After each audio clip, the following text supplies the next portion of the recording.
Hi, everyone, and welcome to episode 5 of Purple Hyacinth. And today we have Bundi and Fwoot, and we have someone new, Firedancer, and you can say hi. I'm Firedancer. I'm in the PH Discord server, and I've been reading Purple Hyacinth for over a year now. So excited to be here because I have a lot of thoughts. So Yes, I think anyone that comes on the podcast has a lot of thoughts. Okay, well, episode 5 is called Rogue Rebel, and we open up with a starry night. And this has happened right after the assassin and Lauren have had their encounter, and the assassin has offered Lauren his deal. And Lauren has just found out that it is the Purple Hyacinth. And now we have a kind of like ramshackle neighborhood. It looks kind of like, there's like porches that are patched together and like kind of like improvised housing-ish. And we see a wanted sign of a very not attractive man, I would say, wanted dead or alive. So if this is supposed to be the Purple Hyacinth, this drawing is not that great. And then we have an image of a bar and people sitting at the bar and some people sitting and talking to each other. One guy smoking a cigar says, I know some guys, my guys robbed some idiot nobles yesterday, like stealing from infants. So we learn from here, and they'll cry as much too, and then they're laughing. So these people are A, thieves, B, have something against nobles, C, don't think highly of nobles, think that they're like foolish, naive crybabies and not very capable, and are bragging about it. So this is what, and while they're playing, while they're doing some gambling. And he says, shrieking like stuck pigs whenever they see a knife. So again, using violence as well. We're learning about these people. They look like they were going to piss themselves. There's a guy there who looks very drunk. He's drinking. His eyes are all like blacked out. And they're just laughing, enjoying themselves, and bragging about their crimes. And then we have interesting seeing how this is apparently how the Phantom Scythe operates. Like this is some of the things that they get involved with, and you think like from like their mission statement, you'd think they'd be a bit more serious, and these guys just like laughing and joking about committing all these crimes and stuff. So it's interesting.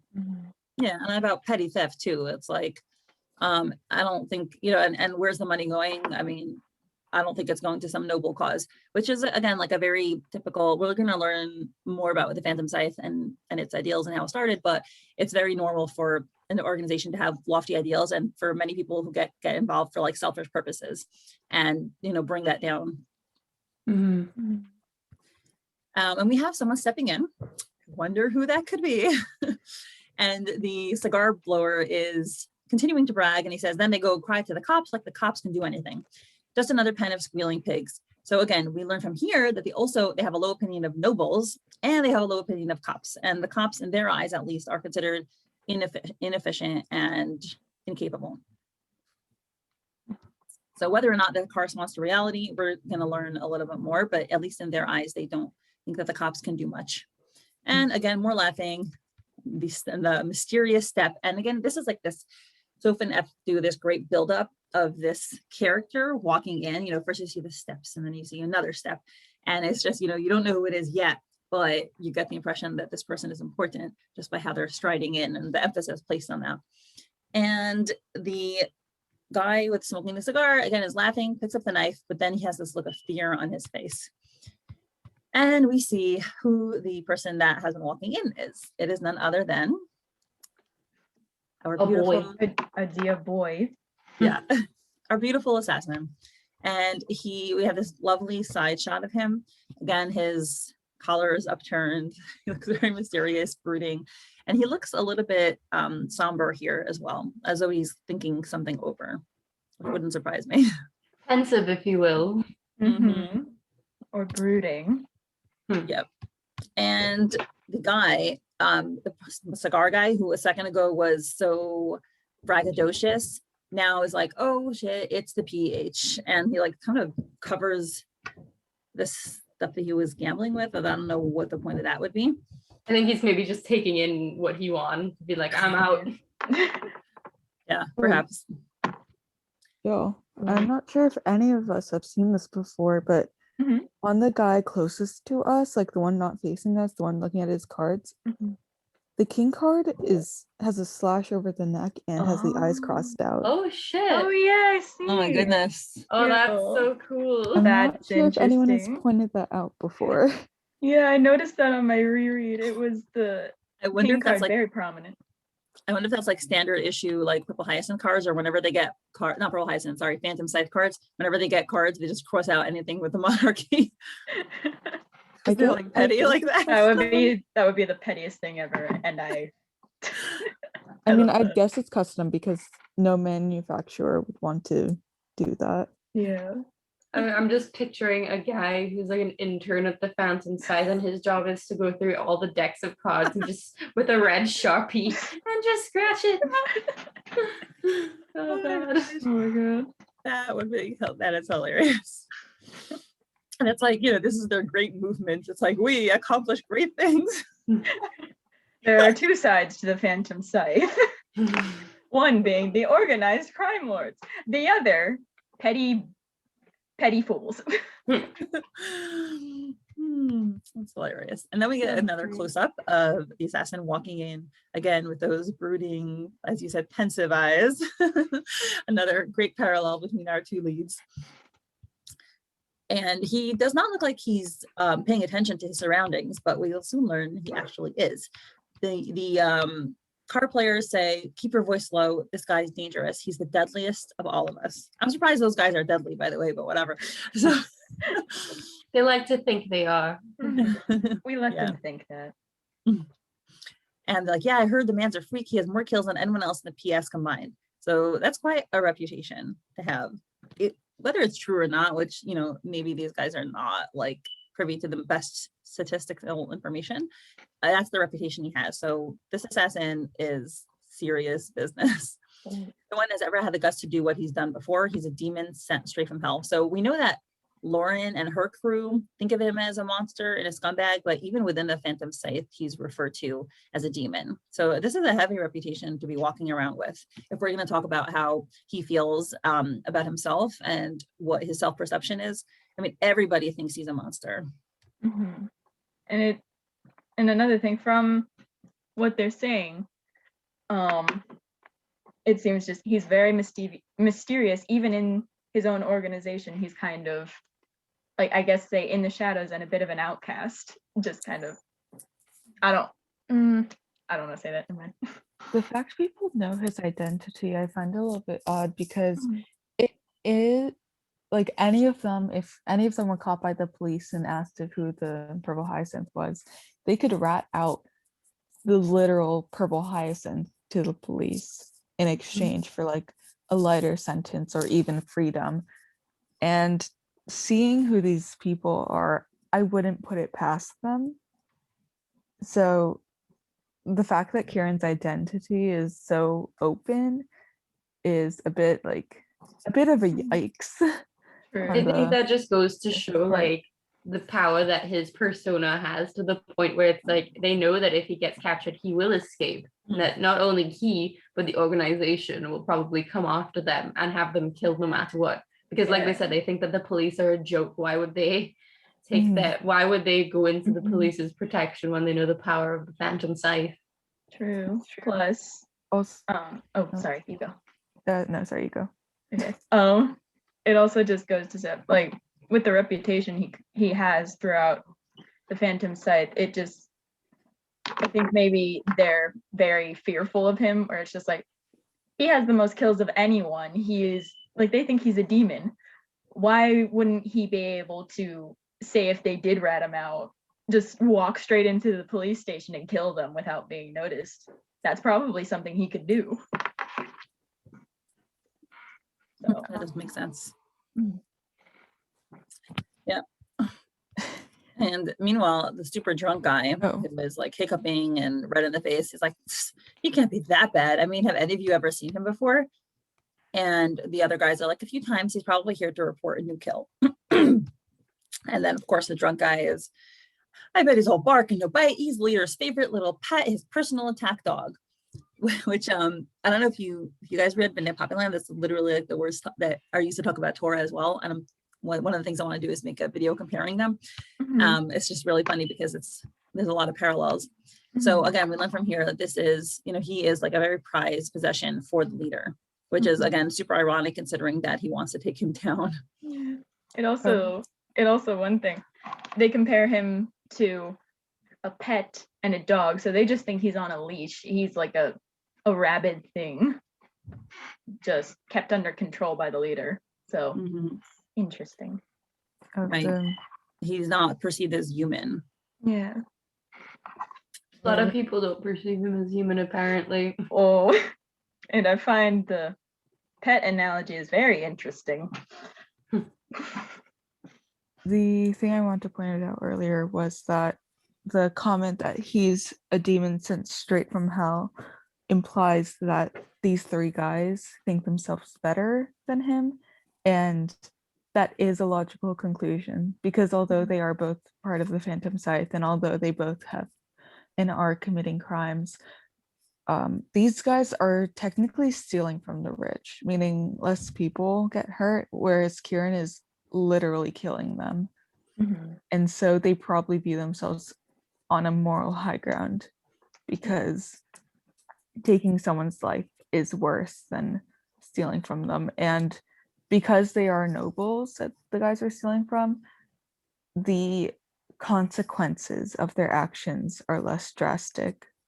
Whereas, like, if you stole from someone rich versus someone poor, the person after that is going to be differently well off depending on how much money was stolen. And like, if you steal, I don't know, $1,000 from a rich person versus $1,000 from a poor person, it might cripple the poor person, but the rich person will be completely well off and still fine. So, but if you took the life of either, they'd be, if you took, they'd be the same off, Dad. So these guys think themselves better of him because they aren't taking someone's life. So they probably find that the act of killing someone is still despicable, even though they are in the Phantom Scythe.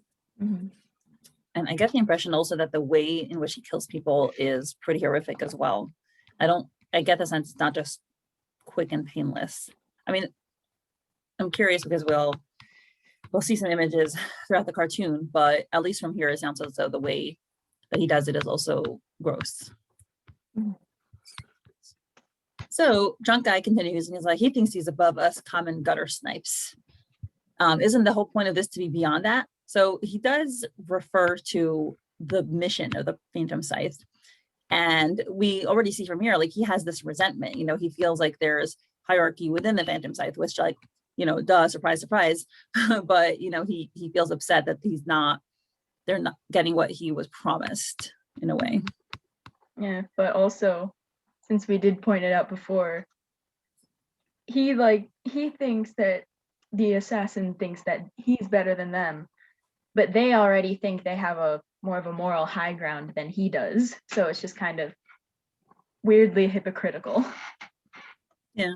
And I mean, obviously they also have no respect for the police and for the nobles. So they're also like not exactly the most humble of people either. So also it's in their head. Like, he hasn't said anything. He's just walking around.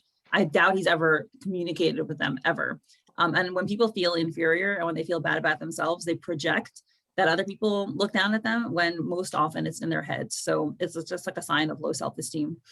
I also find it funny how this is the moment they bring up the mission statement of like the organization, like for the first time. Last time they were just doing it seemed like they were just doing it because it's fun, but only when they feel kind of threatened in their position by the Purple Hyacinth do they begin to be like, no, we're supposed to be like the brotherhood and like going above the monarchy and no stratification of society and all that stuff. So again, like Fire said, it's very hypocritical of them, and you could just feel the insecurity. Yep. So much so that now drunk guy does something not very smart because he's drunk, and he slams the bottle of wine down, and then he picks up a dagger, and he says, "Hello, why don't you come say hello to your comrades?" And again, comrade is a communist term, so I'm pretty much assuming that Sophie F used it intentionally. And communism is supposed to be about everyone being equal, and obviously did not end very well. So it's probably a direct reference. And he's like, "Huh, bastard." And he throws the dagger right past the assassin's face, like almost hitting him. But what does our darling do? Catches it in midair. Yeah, he just catches it between his two fingers effortlessly, without moving, without turning, and turns it around, just glares. I mean, the art is gorgeous. You just see his like. I love shiny the movement of blood. that scene. You can Like- feel him like the way catching the it, flipping it around in his hands and throwing it. Like, and then just you can feel the ice in his stare, just the complete and utter disdain for these people already. Yep. And meanwhile, right, when we saw him walking in, you don't notice that he's paying attention, right? He seems to be wrapped up in his own thoughts, but he is always paying attention to his surroundings, to the extent that he just effortlessly caught it, turned it around, icily glared at them, like you said, and it lands like smack in the middle of the table, disrupting their gambling thing. Super intimidating. And they're all like, "Ugh." the whole bar is now just like, ooh. Yeah. And then one of them is just like slams the drunk guy's head down on the table. And he's like, "Our deepest apologies, sir. This piece of shit is very drunk. He didn't know what he was doing." And Kieran gives that classic smirk, and he's like, "Oh." And they're just staring at him in mortal fear. And he's like, "Maybe next time I'll drop by to report your deaths, comrades." Oh boy. Oh, he's a piece of shit. I love him. Mhm. Very cocky, very intimidating. And while he continues out, the cigar guy like grabs the drunk guy by the scarf of his collar, and he's like, "Hey, don't piss off BH. Do you have a death wish?" So yeah, he is very good at intimidating people. Oh yeah. And he's also obviously skillful, attentive, has quick reactions, and good aim as well.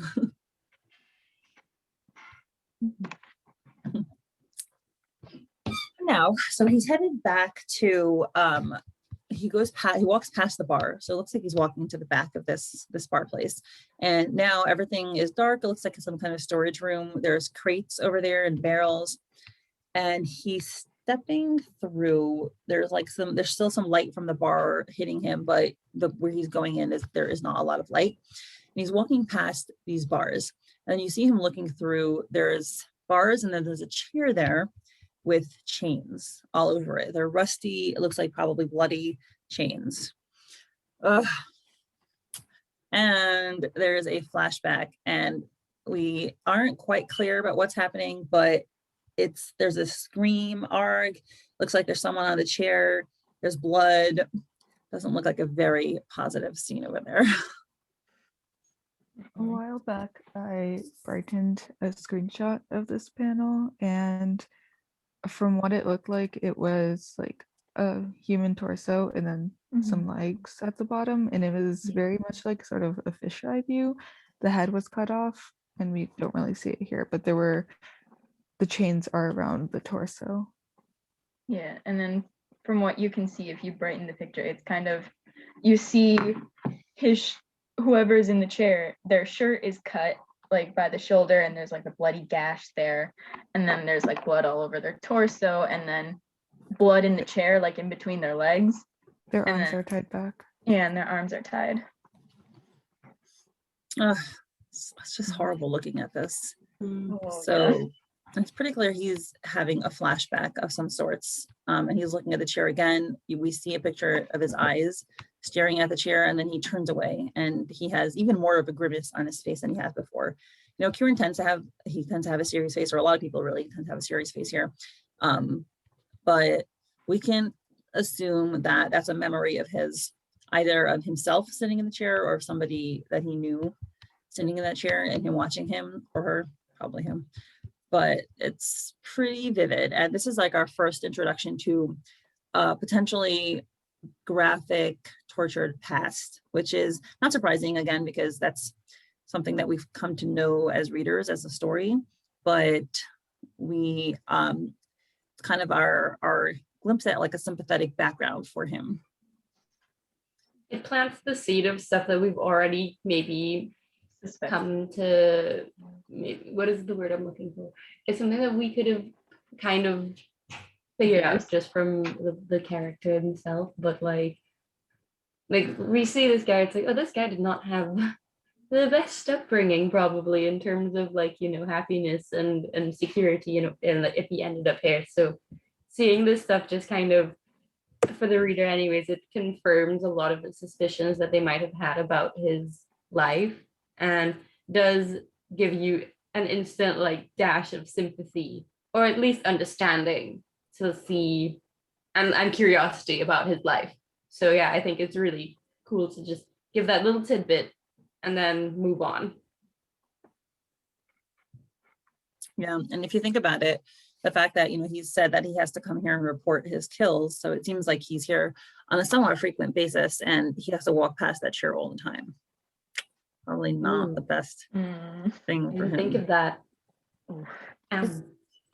It's probably been a while though, because the police were talking about how he hasn't been like spotted in a while, or like none of his kills have been found lately.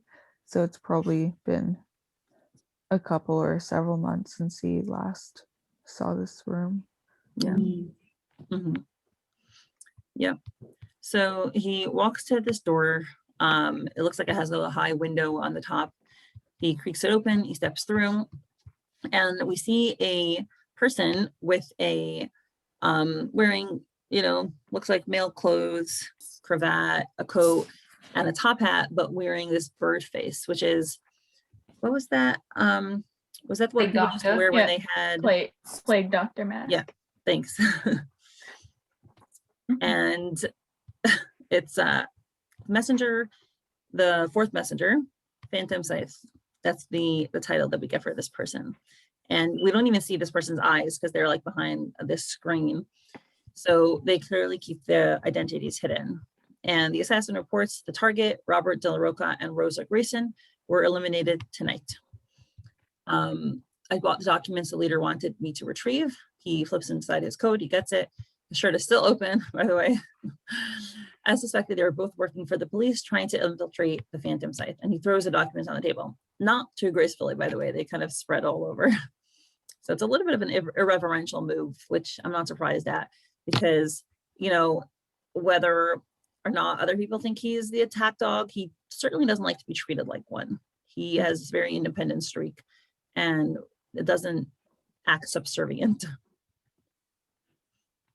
You know, I think it's really interesting seeing his reactions with the messenger here. How I also think it's cool how he's not just there to kill, he's there to gather evidence. So you see him, he wasn't just sent there to, like, while he was there, he killed these people, dug through their stuff, found these incriminating documents, then left, went to the next person, did the exact same thing. So it's interesting. And still managed to escape. And because of the way that he presents the papers to the messenger, it kind of gives the idea that this man does not respect this messenger very much either. Yep. And he says they were careless enough to leave evidence behind. The messenger asks anything else to report. And, you know, we know what he could be reporting. He just says, Grayson's maid alerted the police. They arrived while I was finishing my second task. So he says things that, you know, that is going to be known, right? It's not going to be hidden. He has to report that. And he says, but as always, they were too slow. And he has that smirk on his face again, because clearly nobody has ever been able to catch him. And the messenger says, it's not like you to be taken by surprise like that. I hope you weren't seen. Threat, you know, it's like this very veiled threat. And he just gives this big smile. It's like, of course not. And if Lauren were here, we would be able to see the lie in that. I love how you can see the lie in a way with how he is, because obviously this puts into our head as well that this cockiness is also a mask, because he just threw this on, like, of course not. And it's just, we know obviously that it wasn't. So it does subconsciously associate for us him being extra cocky with him covering up stuff. So really great imagery. Also, just to focus on his smile and not his eyes, because obviously his eyes would tell more information and tell us more about how he's feeling than his face. But yeah, just the literal mask of his smile is something that he uses to help mask his own personal vendettas. When he was talking to Lauren, when he got serious, he didn't smile at all, and he was actually talking to her very seriously about like his goals and what he wants them to do. But like when he was joking around, yeah, the smirk comes out. So yeah, I really like the use of this just shot of his mouth to communicate to us so many different things. And then it also establishes for the readers, it establishes the fact that when Lauren is not there, no lies are seen. So, Why are not you taking my talking point? sorry, Fwoot. We're of one mind. Yeah, and I wonder how perceptive this messenger is, because we see it, we're the readers. I think if he has a brain, he kind of would notice, but we don't know. We don't know how clever or how aware he is of how well he can read the assassin.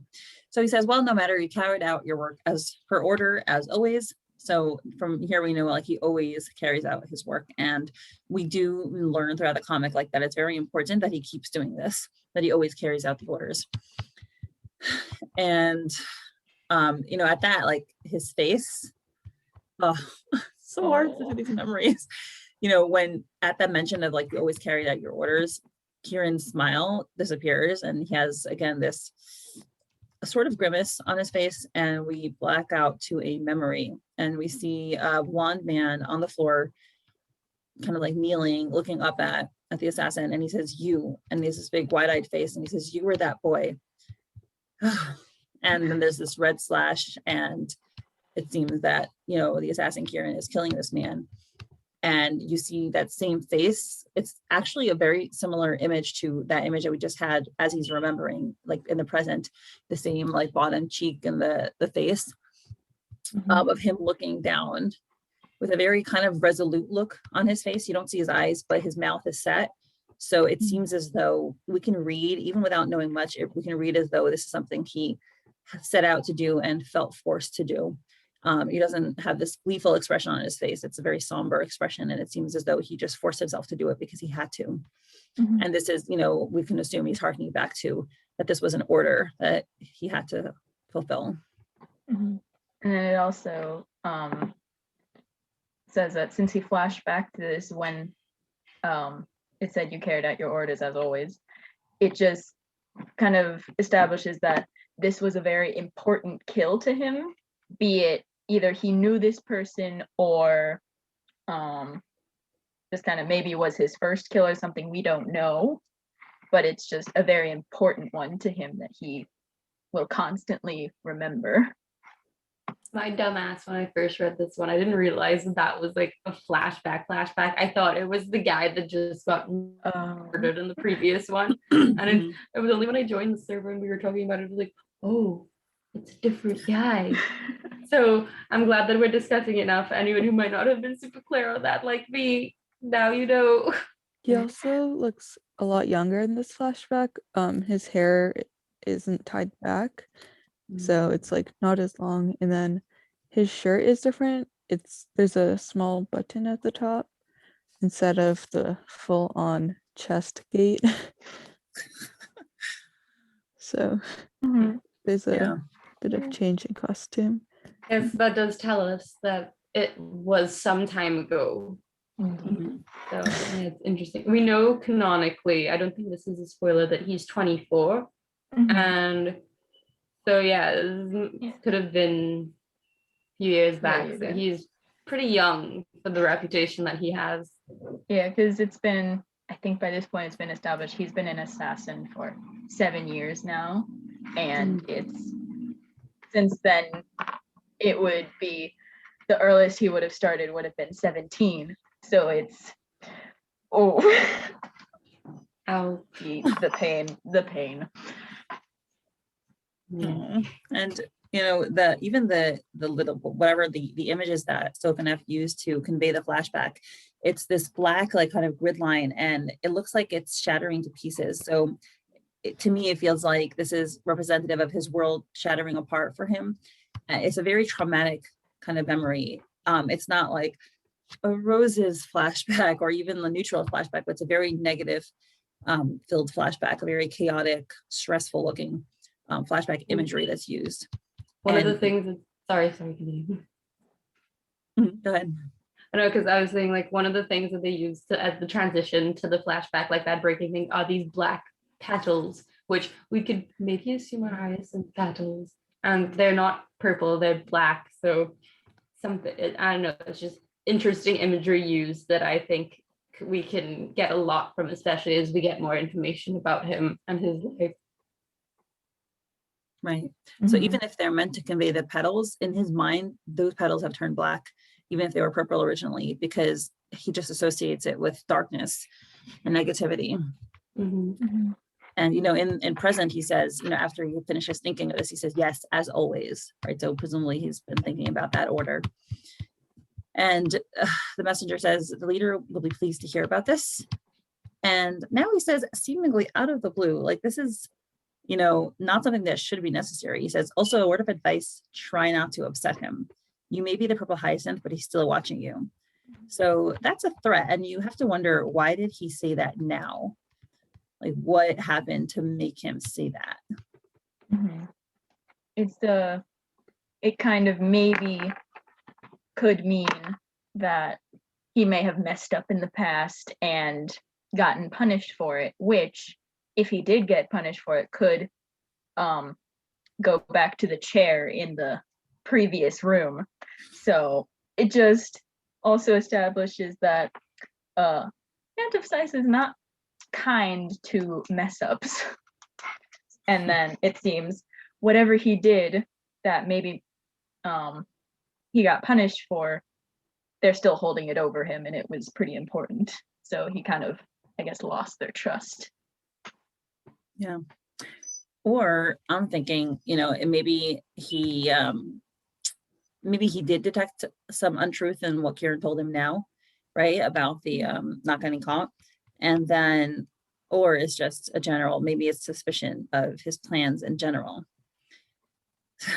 Which also, if I was suspicious of my person, I wouldn't let them know I was suspicious, because then they'll be more careful and hide things better. So I don't know. I don't know if this is if that the messenger is decided that it was worth it to intimidate him, even if it would mean that he would now be more careful to hide his rebellion. But Kieran responds by, you know, with a smirk, and is like, never crossed my mind. Of course. Totally not.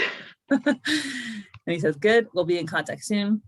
And, you know, Kieran leaves. Thank you for the kind warning, comrade. Again, not kind, but whatever. And as he leaves, he says, but honestly, who would be reckless enough to threaten the leader, huh? And again, that smirk on his face, it's a great closing image.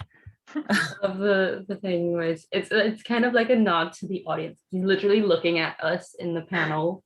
It's just so funny to just be like, who would do that? I wonder. And we're just like, oh. It was a little much, you know. I wouldn't have said that if I was him, but you know, he had to be dramatic and have the last word. I mean, what we can probably guess from this is he's probably saying that in like a serious tone, like who would do that? Like, but you know, as he's walking away, his back is to him, he can't see his face, so he could be saying it in the tone that is like, you know, serious and like understanding of how big a deal it would be, but he's hiding his true feelings but he's allowing himself to smile with his back to him, just kind of showing defiance in a way, which I love. Oh, see, my dumbass, when I read this, even until just now, I thought he turned around. I was just smirking at him, just kind of like, no. But, so bold of you, sir. By the way, speaking of bold, I'm just noticing how open his shirt is. It's like almost down to his navel. Oh yeah. That's the closest you guys are ever getting to an unbloodied, like front facing perspective of Kieran's abs. The closest we'll get. Yep. Wait, how do we know? Did they confirm this? There'll be no shirtless Kieran. I mean, We've been Can't say for petitioning it. sure. you guys did get shirtless Kieran, just not in the iteration that you guys wanted. I mean, we got one of the We did get iterations. one. Like, We got one. It wasn't his abs though. Wasn't no, his but abs. No, but still, we the can back hope. is sacred. Jill was bloodied. The sacred Sacred. Jedi text. We have a joke on our server where I used to do this thing where every midnight I would send a picture of Kieran's back from like a later episode, and people would be like, "Yay!" Or like one every time, be like, "Bundi, send the thing," and I would send it. It was so funny. I haven't done that in a while, but yeah. Yes, they're terrible and and normal. And But yes, girls, what can you do?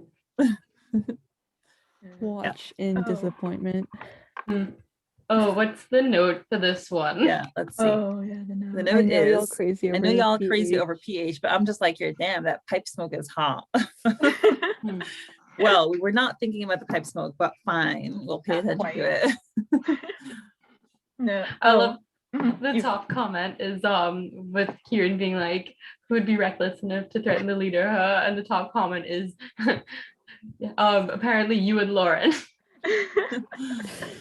Yep. Dude. Oh, I just wanted to say something about the plague doctor mask. If so this is basically just leaning into my history obsessed self, but they wear the messengers wear plague doctor masks as a way to shield their identity, but also if you try and think about why is it specifically a plague doctor mask, they really had to be overkill here, but like I could just be very much over analyzing, but like the plague doctor mask could be, like, if you interpret it as a symbol for the Phantom Scythe kind of being a plague on the city, sort of, and because it hides in the shadows, it kills like that at the drop of a hat, and it leaves no survivors.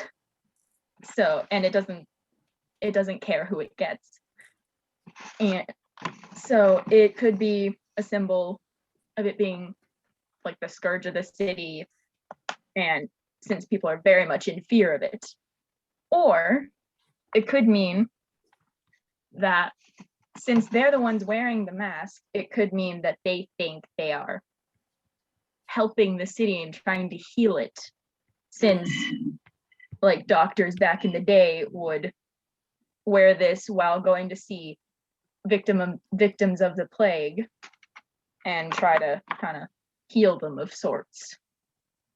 That's really smart. Yeah, that's Yeah. cool. I didn't make that connection before. That's cool. Okay. And then since it's a mask, they'd wear it while going to see them, but what they would do, they'd stick different types of like strong smelling plants like flowers and stuff inside of the mask to keep themselves protected and like away from the plague. That's what they thought would be good. So it's kind of like they think they're helping, but they're also still in the shadows and protected of sorts by a certain flower. I don't know. But yes, my overanalyzing spiel. I mean, I think it We makes a love lot of it. sense.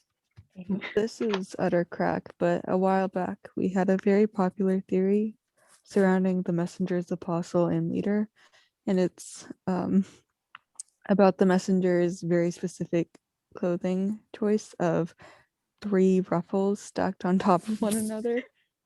The ruffle theory. The ruffle theory. The The ruffle ruffle theory. That's a name. R.I.P. Rest in pieces. Rest in peace. Rest in pieces. Okay, You let's guys hear can it. say it's dead, but I'm still in denial. Anyway, Let her have this. I Ooh, do mean, I it need- did Mhm. Bundi fire. It did predict some surprising reveals later on. You gotta give it that. I mean, I didn't So really what was know the it ruffle that theory? well until after it was Mhm. debunked. So, So Okay. Would you like to briefly expand on the ruffle theory? So we see here that the messenger is wearing 3 ruffles, one each stacked on the other. And a while back, this is like late July, early August, I think. Someone came up with the theory that the number of ruffles that a character wore signified their rank in the Phantom Scythe. Mhm.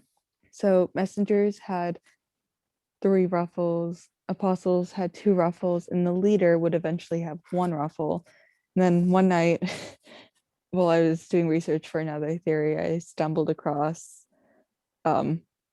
just a gold mine of evidence, and I just compiled it onto a doc. And it kind of just set the ruffle theory into like popularity, and everyone was talking about it. And then at one point we were foolish enough to ask F about clothing symbolism, and she said that there's no clothing symbolism, or at least none that we were thinking of. Oh, well. Yeah, so the She ruffle could theory. be lying though.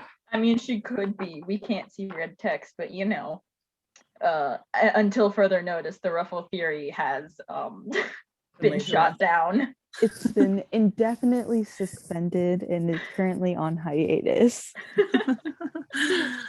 Talking about it like a show that got cancelled. Oh, I know the Netflix gonna bring it back, guys. I have faith in Netflix. So, guys, what else did you pick up from this theory? I know you said you prepared notes. What are other thoughts about this theory this episode as a whole?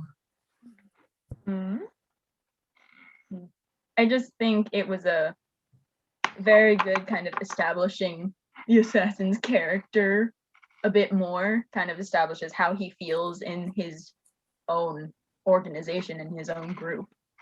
And you can just see he has a lot of disdain for it and a lot of kind of pent up feelings that he'll hide behind his mask of cockiness. And it also establishes he's even feared and perceived as inhuman by his own group. So good stuff. Mm-hmm. Yeah, I completely agree with that assessment. He's definitely a standoffish loner kind of guy who works by himself. He doesn't seem to be having a great social life with his coworkers. No, and does he even have a social life? Like, does he even talk to these people beyond what's needed for work? Like, it's interesting to think about these things. Honestly, half the time I just want to just go up to him and just like, do you have friends? I don't. Do you have friends? Because it seems like you don't. The assassin's life is lonely. Indeed. Bonding nights for the Phantom Scythe must be incredibly awkward. Bingo. Imagine trying to do laser tag and then you end up shooting the PH. Like, damn, you're You dead meat. You immediately get sniped, and so does your whole crew.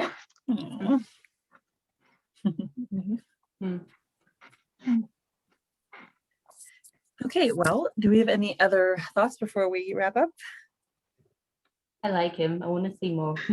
I have a feeling he'll be one of my favorite characters. Yep. He's okay. And later on, I want to burn him at the stake, but that's all right. That's your That's fair. prerogative, man. That's fair, Fwoot. We can't really say anything against that. We because, can't, you know. listen, we can't say you're wrong, but we might not necessarily agree with you, but you know, you're not wrong.